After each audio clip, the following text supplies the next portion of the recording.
everyone, it's Anthony from ComicsHeatingUp.net. I'm doing the new comic Spec review video for July 18th, 2018. Fairly light week this week for Spec, but there are some great comics coming out worth looking at. DC's B-cover program continues to put out some great-looking, big-name covers. The highlights of this week for me are Batman 51 with the Carrie Andrews cover, and of course Harley Quinn number 46 with that Frank Cho cover. Do love Frank Cho's work. He-Man and his crew take on the DC characters in Injustice vs. the Masters of the Universe.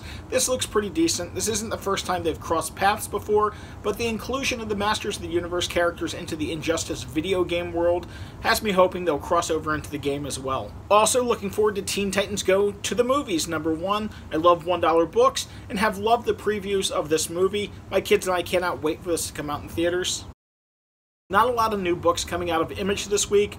The only new series is Aphrodite V or Aphrodite 5.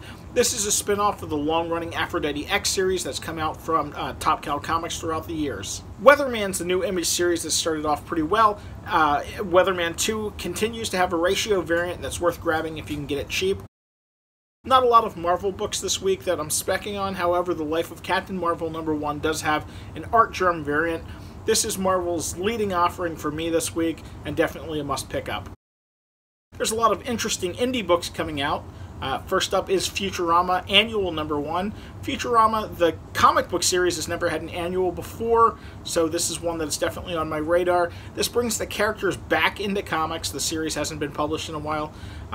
There's a big fan base on the book and on the show, and the first issue of the comic is worth a lot of, it's worth a good amount of money, so this is definitely a book to watch for me.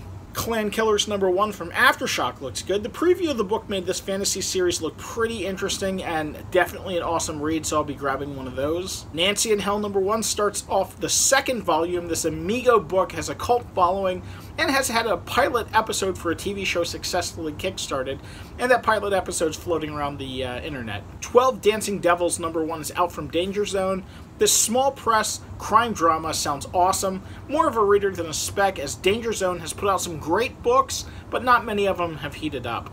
I will say that this has got a high cover price. It's going to scare a lot of people off, but it's 3 issues in 1, so you're getting a lot for that money. IDW's Black Crown label gives us a really cool looking series called Euthonauts #1. This isn't much as a Spec book as a cool looking read. I'm definitely looking forward to grabbing one of these and seeing what it's all about. Dead Life #1 is one of my 2 indie books of the week. A horror zombie story that doesn't follow the traditional tropes.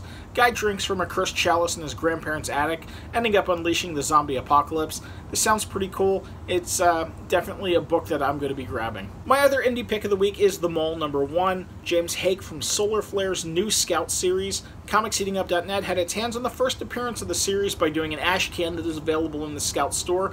Now, these were given away at conventions a while back. A free comic book day issue also came out that had a ComicsHeatingUp.net shout-out in it, which was pretty cool, and I loved seeing it. Needless to say, this 80s crime drama is awesome. It's a fantastic read.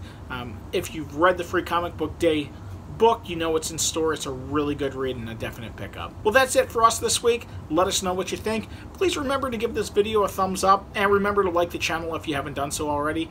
Thanks for watching. We'll see you next week.